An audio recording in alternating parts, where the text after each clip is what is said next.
Well, thanks again for everyone for coming. And I think when if we think about the challenges of tight shots, and also tight spots and tight time limits, it's really a challenge that all filmmakers face probably in every form of filmmaking. There's never enough time, there's never enough space to get the shots often. But it also seems to be particularly a problem in documentary, that we wind up in tiny rooms with limited schedules, and somehow we have to make something out of that. And what do we do?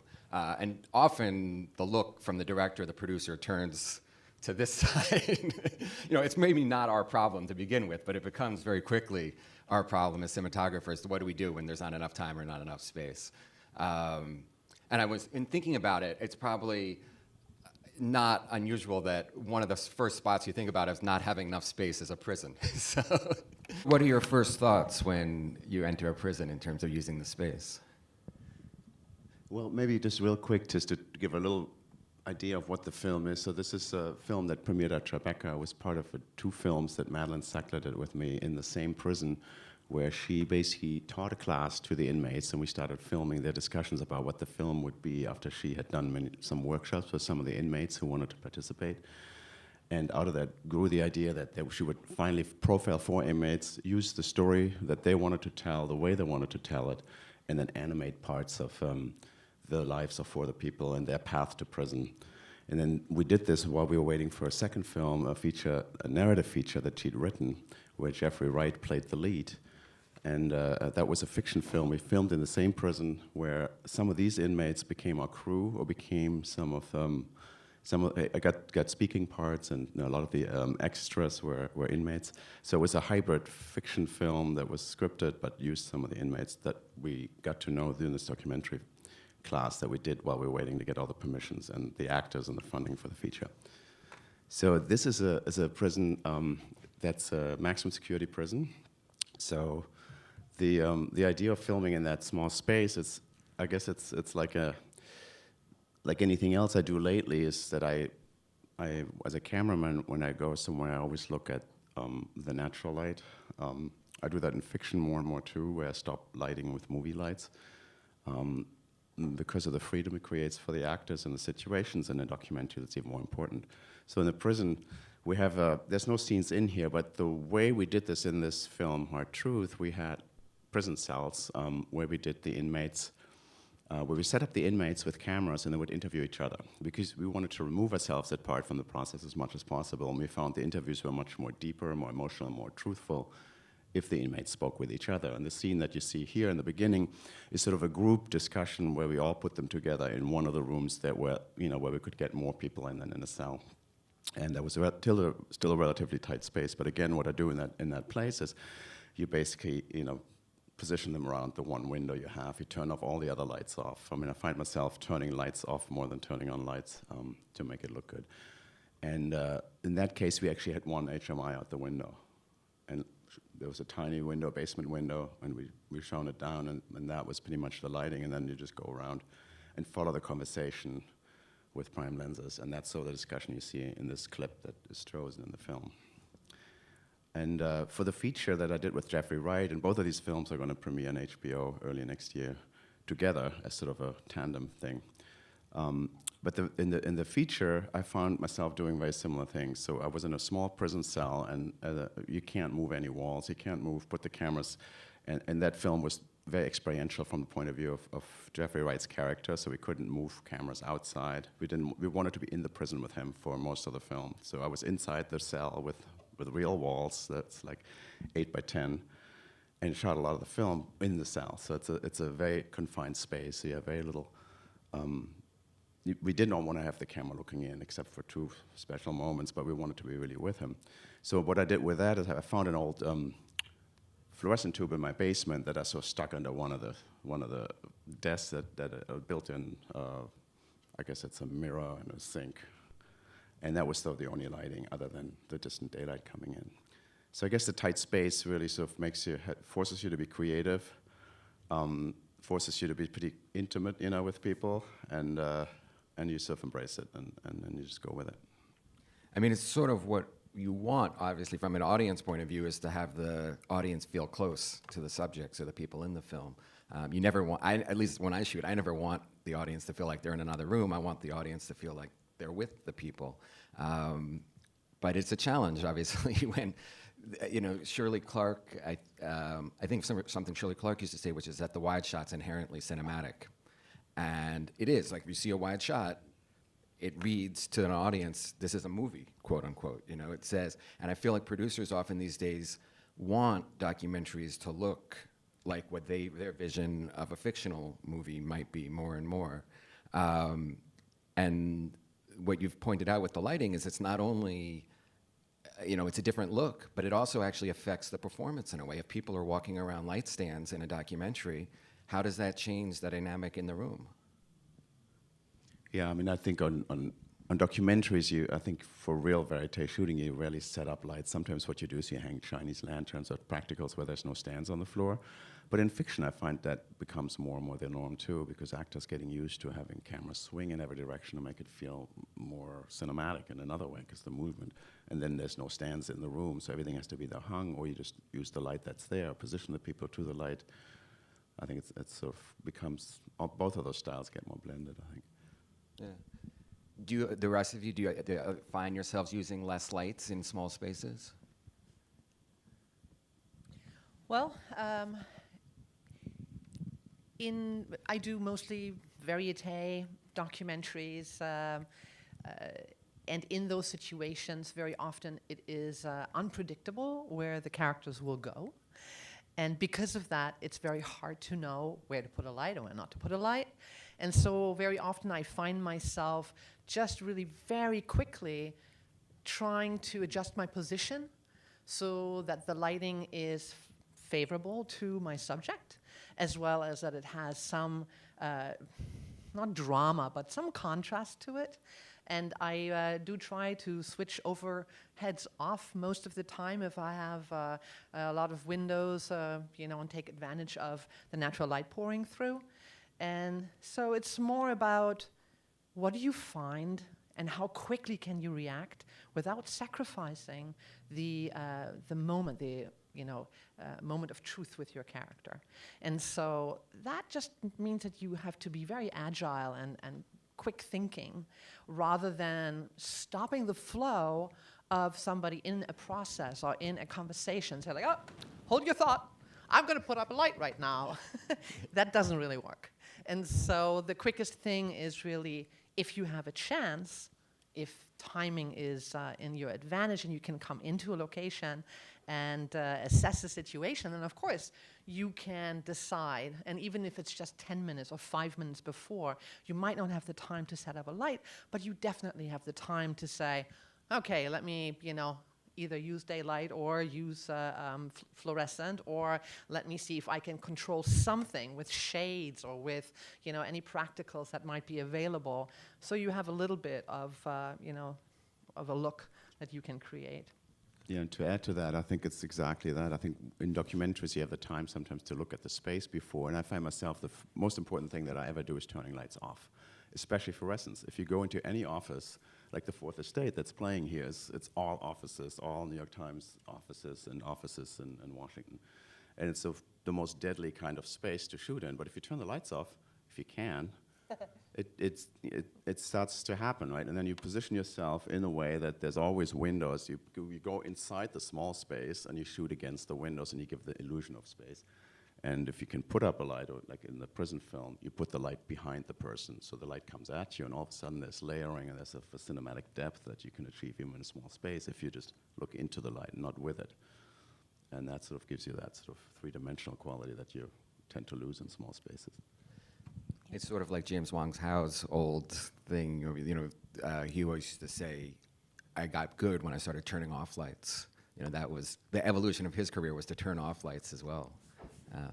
Nara, you can. One thing I would just say along these lines is that I specialize mostly in verite documentaries, and the crew size seems to have diminished to the point that I'm sometimes having to argue to even have a sound person come along. But I'm astounded by how dark people's living spaces are after the sun sets, and it's wonderful if you do have an opportunity to see a house that you're going to film in, especially on a repeated basis. If you have a chance to check beforehand, you can kind of assess what the needs are, turn everything off, see when you really cease to get daylight through. But they're now making so many LED lights that are daylight balanced that are so tiny, even if it's a strip that you can just tape to the wall, that I found that that's sometimes advantageous in terms of just being able to play up very limited lighting and literally just, paper taping something in so that you have a little bit more illumination. But people, I'm not sure how people see in their homes.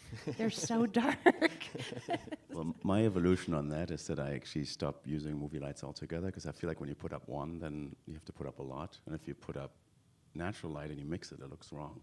So what I end up doing, which is sort of the same, I buy practicals. I actually buy like lamps with shades, and I bring them to documentary shoots and put wrong practicals in people's homes a couple times. If it's really so dark that you can't see it, or they just have overheads. And it's sort of a nice way to get sort of modeling in the space. I've often taken all the lamps in somebody's entire house and brought them into the 2 rooms. Exactly, yeah. They And seem it's to be worth bringing living. some. That's almost more important than bringing the movie lights, I find. Yeah. I mean, the other limitation that, Claudia, you were sort of touching on was the limitation of time, really, as well.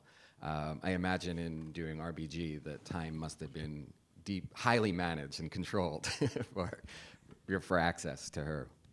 Yes, with with RBG, she has handlers. So every time that you work with the celebrities, ultimately it is the same thing. You will have a very finite window when you can film them. And with RBG, because of her schedule always being overloaded, we would be allowed 20 minutes at a time.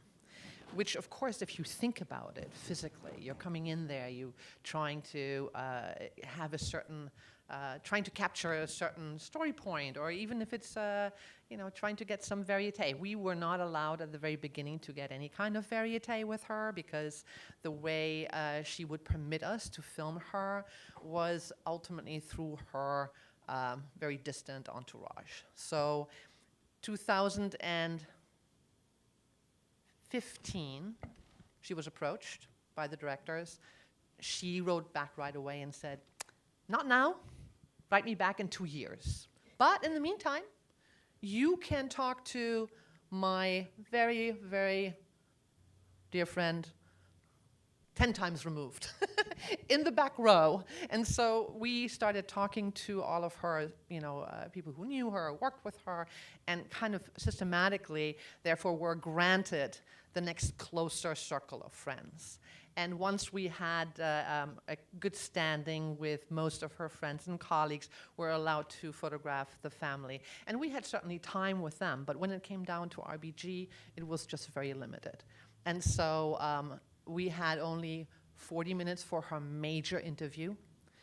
During that time, the directors were really at their wits' end, because she was the last thing that we were shooting in the whole chronology of the film process. And so we didn't have enough variete with her. And because the handlers throughout would always say, "I'm sorry, that's not possible. You want to go to her home? That's not possible. You want to see her work out? That's not possible. You want to go into her chamber? Absolutely not." And so when you have somebody who's limiting all of your access, right, it becomes such a burning desire that you dare, as a director and producer, to kind of go around the handlers, which of course is hard.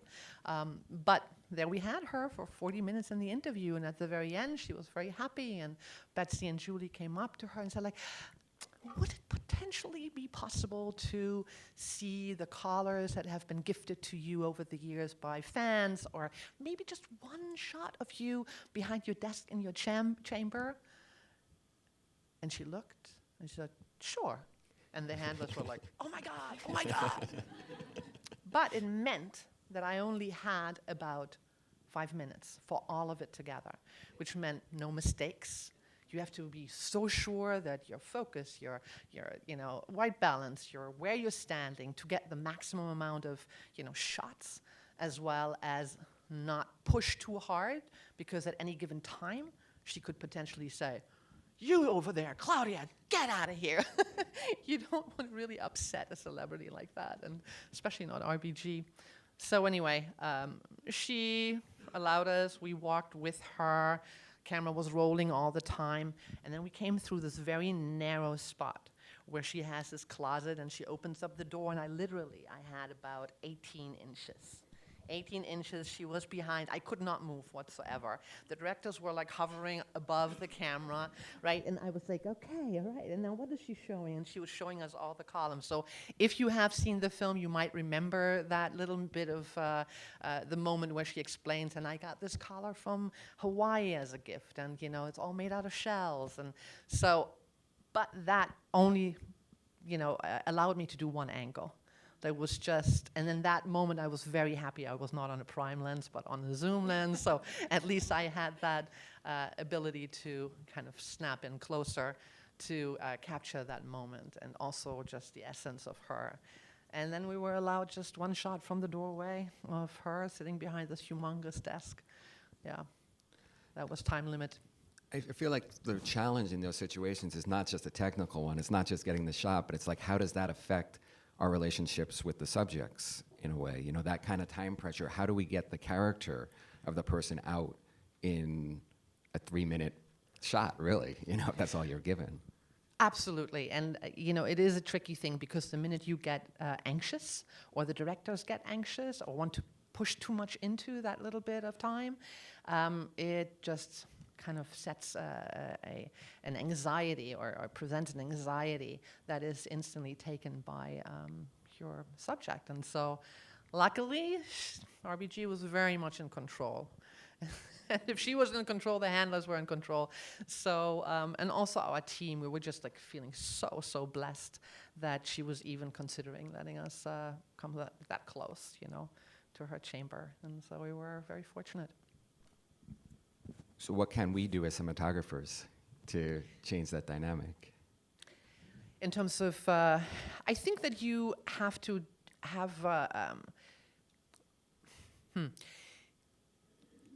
the key to good cinematography, I think, besides, of course, having the technical skills, is that you have a very developed sense of emotional intelligence, that you can look at your character and you can sense somebody is upset, somebody is uncomfortable, somebody needs some space. And that is often acted out through your body language, or it's acted out through, you know, just little movements and little facial expressions. And because as a cinematographer in Varieté, you are the closest to the subject, you need to bring that feedback to your directors and to your producers and say, like, you know, she needs space. You can't push right now.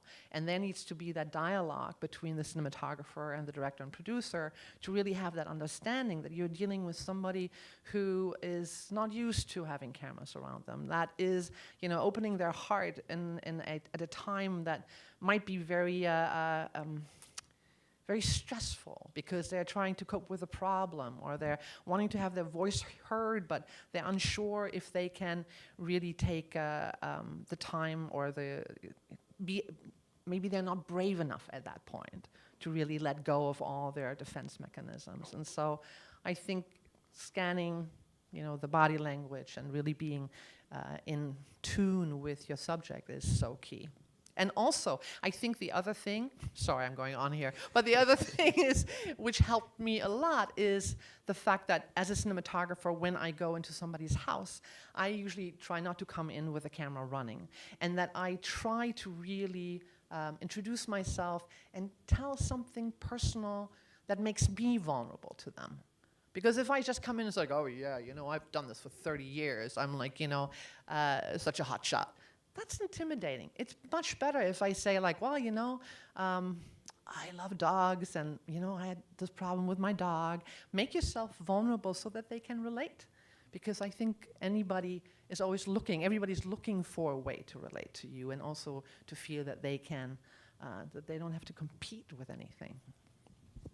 Things changed so dramatically the day after we left. I think it was the very night that we got back to Bismarck was when there was an incredibly violent incident on the bridge where the protest takes place, where one young woman from New York got her arm blown off, another woman was shot in the eye with a rubber bullet. And that's when national media descended upon Standing Rock, but I hadn't known that was going to happen, and I felt this obligation to try to capture wide shots that would show how peaceful the protest was, where it was situated, and you won't really recognize our main character because he's been set up in the previous parts of the film that you haven't seen, but I also had to try to capture him within it. And so I think I probably ran about 8 miles while filming this because I wanted to get up on the hilltop, which was the only place to get the overview, back in the crowd, so you sort of felt like you were with it. And I've always admired Wiseman films and Maisels films, and I think I want to match that observational quality, but they're so static, and I feel like I'm such a spaz. And I'm always struggling to reconcile the two. Again, it comes back to body language, it sounds like. You know, you're paying attention to the body language of the group's body Trying to language. figure out when I actually felt that I could detach, because Sam, the person I was following, was clearly just sort of passively participating, so I didn't feel like I needed to be with him, and just anticipating at what point I needed to be in what place.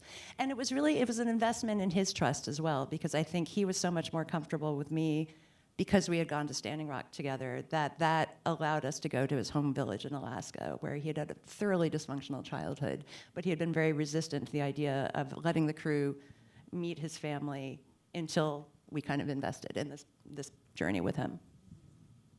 Wolfgang, you looked like you were going to say something before. No, I just think I was just the spastic running around. I relate to that because I'm much more like that, and I think the clip's really beautiful because you model the space really well. I mean, you just know where you are, and you did that really, really well because that's so hard to do because it's not obvious. When you see it cut, it's like, of course, you need to be here. You just see from far, you run away.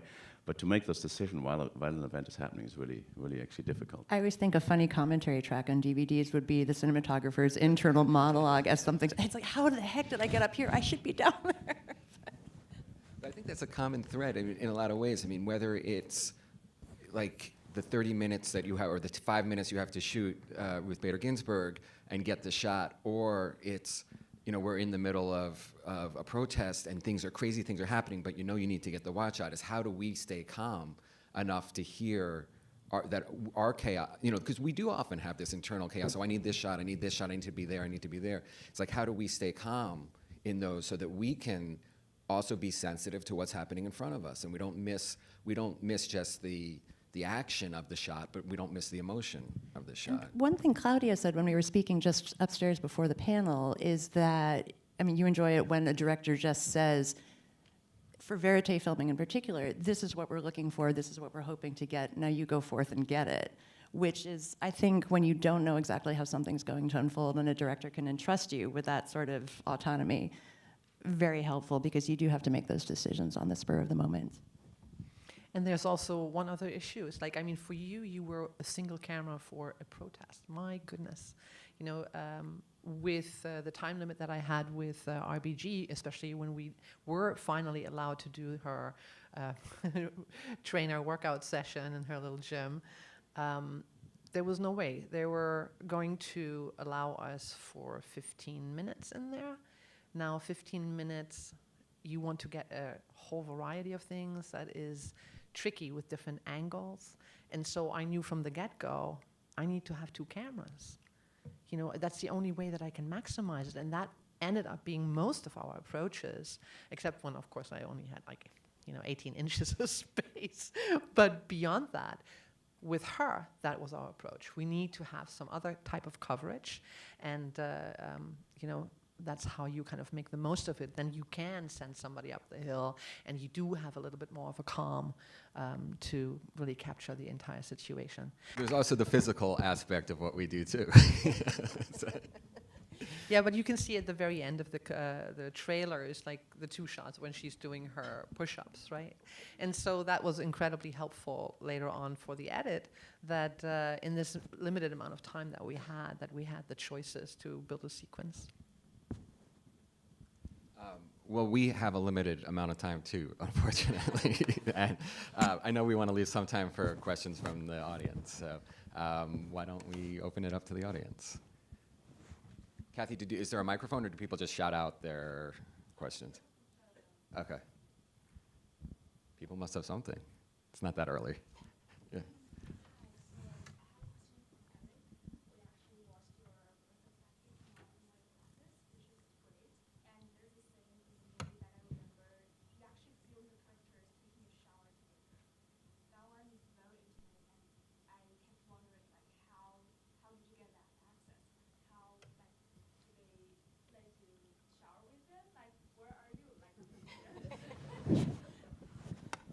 give you a hint. Oh, she's asking how I got access to film our subjects taking a bath in the film, and I'll say it's a lot of alcohol played a big role. But I think just spending so much time with them, letting them, because I literally went to their houses outside of the brewery. I went to their houses in rural countryside. I spent a summer with them, and so allowing them to see all that intimate, all the stuff that comes with family and all the things that you guys don't want people to see, I saw. And so taking a bath and being naked in front of me was the last concern for them, I think. They were just like, you saw all of our dirty laundry already, so being naked in front of you is not going to make any difference. So, and again, alcohol played a big role. There's a question here.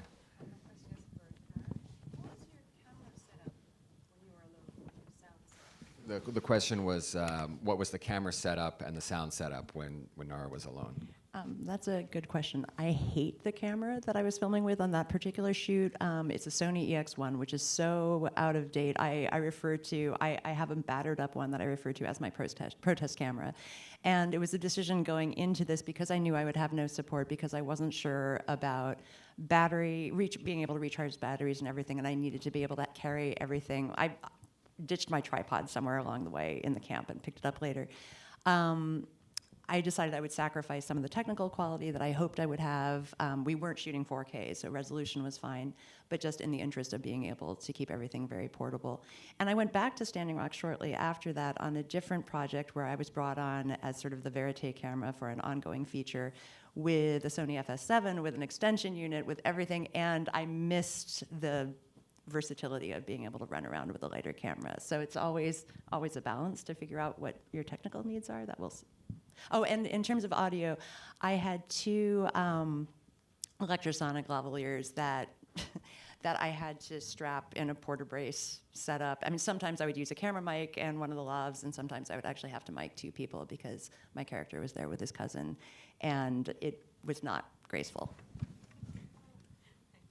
I mean, it's an interesting idea. I mean, often in these things, you don't want to spend too much time thinking about cameras, but in terms of time, it is something that has changed. I mean, Claudia had mentioned having a zoom on our BG, it being different than a prime, and I mean, certainly the EX1 has a larger zoom range than it has a tremendous zoom Yeah. range. The stabilizer actually does wonders.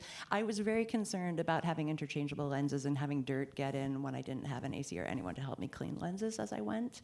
And so that all factored into it. So were you on zooms or primes? It doesn't, that camera is so prosumer skewed towards the consumer end of things that it just has the built-in lens.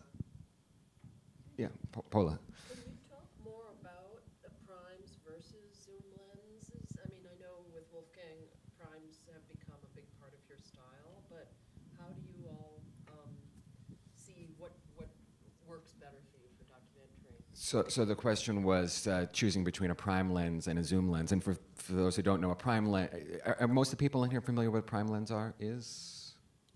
Okay, so a prime lens is a lens that has a fixed focal length, is what we're talking about. One that doesn't change, you're not changing when you're zooming in and out. Whereas a zoom, you have variable focal lengths on, is the short description. But This is a discussion we've been having in the Camera Collective now for 2 years, and I saw you nodding when you said when you said I had a zoom lens, and she looked over at me. She knows I like the prime lenses, and I'll let you take it from there. And Well, it's really interesting because nowadays I always have a set of primes on set. I like shooting on primes in the varieté situations, and I also at times need to have a zoom lens because I know that the room or the location is restricting me so that I can't move. And that is truly, I think, the essence of if you're shooting varieté with a prime, you have to accept that there is a limit of how much you can back up. So in your mind as a cinematographer, very often you're thinking, okay, this is a really great shot in terms of my framing and composition. This is like a medium shot, a close up, and I can go back and it's like over this way and whatnot. And so you have your particular list of different frame sizes, but unfortunately, when you have a limited space, you might not get there with the prime. And so then you're struggling that your frame size is not really a medium and not really a close-up because you're locked into a 35 and you can't back up enough and you can't really maneuver as well as you can with a zoom lens. And so I have learned the hard way that when I have a particular location, that I really need to see how much can I move to really accommodate my own personal style, my own vision of that scene. And is it not a smarter move at that point to go to a zoom lens? And so that's a toss-up. Yeah. And I imagine, Wolfgang, when you're shooting with primes, you're picking a prime to stick with for most of the.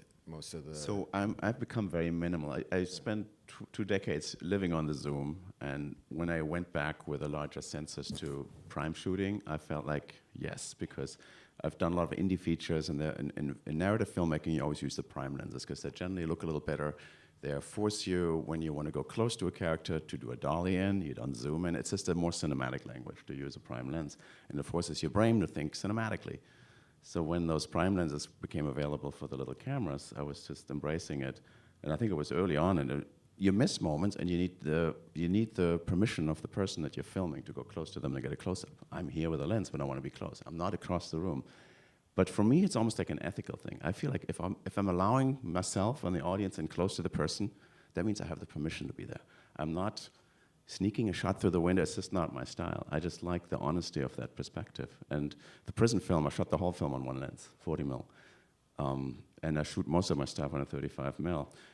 And so sometimes you have a person where you're really close and you don't see the whole space, but that's just the honesty of the space that is reflected in the lens. So I have a whole philosophical thing about it.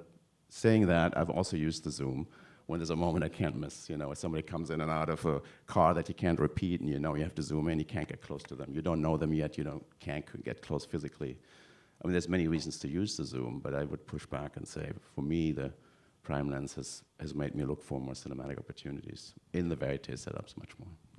I think the other. Nara. Oh, I would just add that I think when you are shooting with a prime lens with that kind of proximity, I think the audience feels it. It's a different kind of intimacy, even if the person's filling up the same amount of space in the frame from a telephoto close-up. You feel like you're there.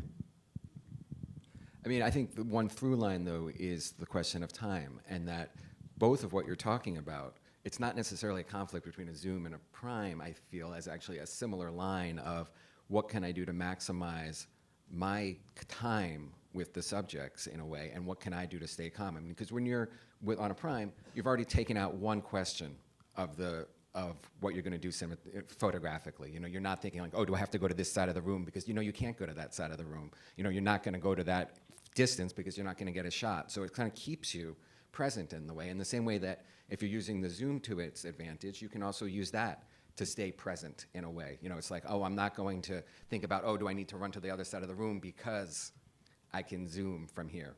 And so I think really it's not so much a conflict between the two, but what tools can you use to stay present in that moment?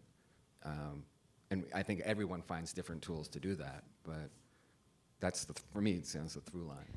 Yeah, I really can just second that, because obviously when you are in a sensitive situation and there is a lot of movement in order to get your shots, that has an impact.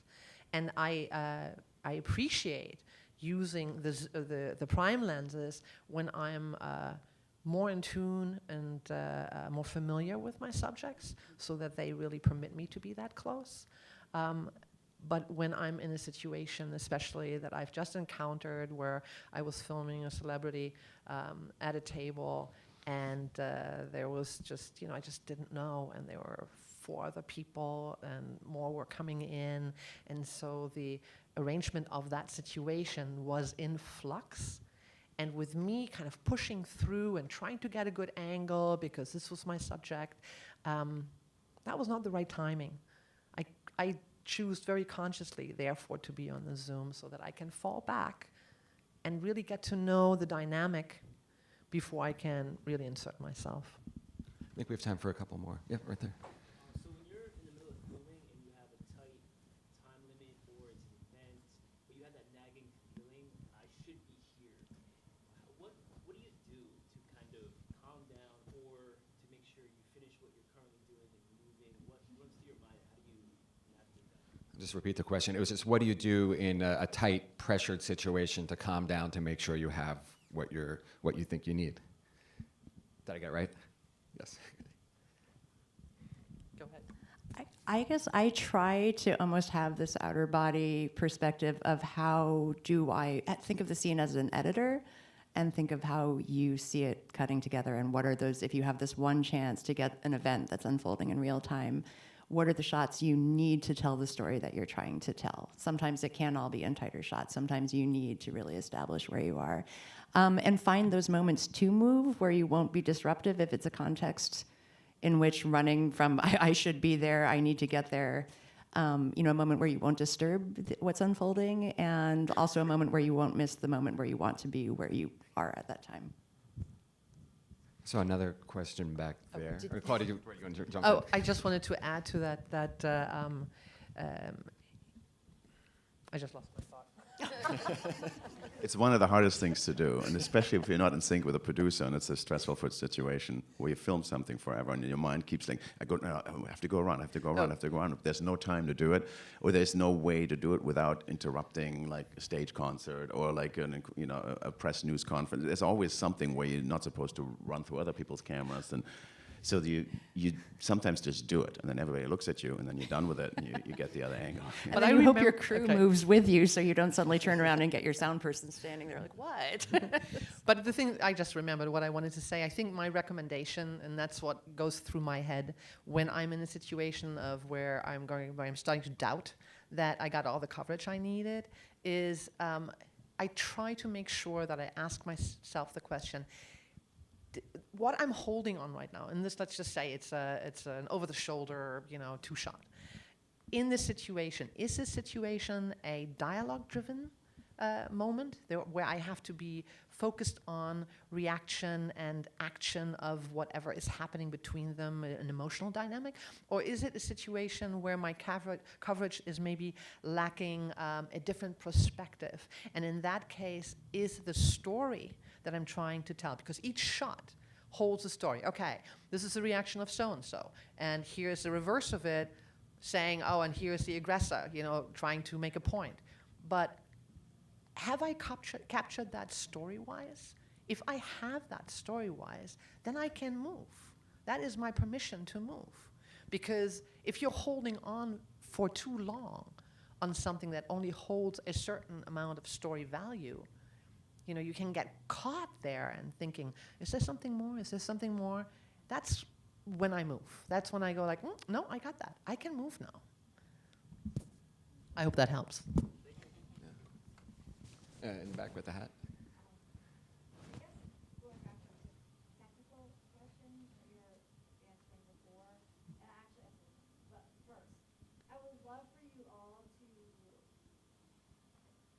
Let us know what cameras you used for these particular movies that you shot, and why you chose them, and also if you could choose any camera you wanted under any circumstances, what would be your preferred camera choice?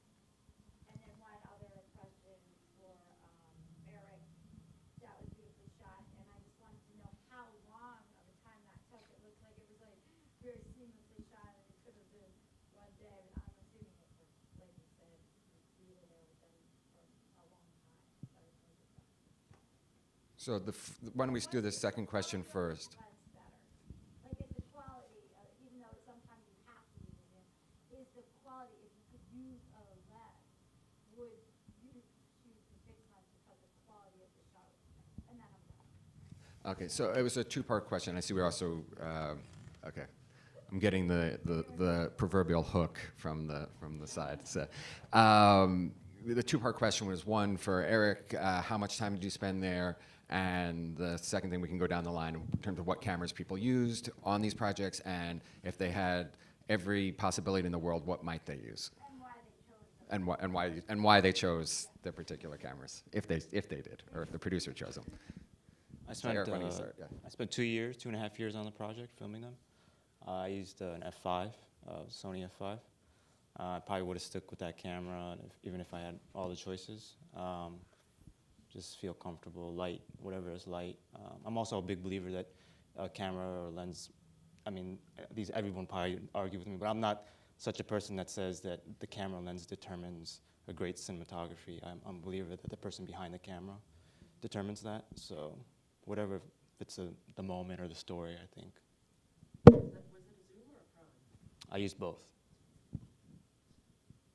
Yeah, Nara.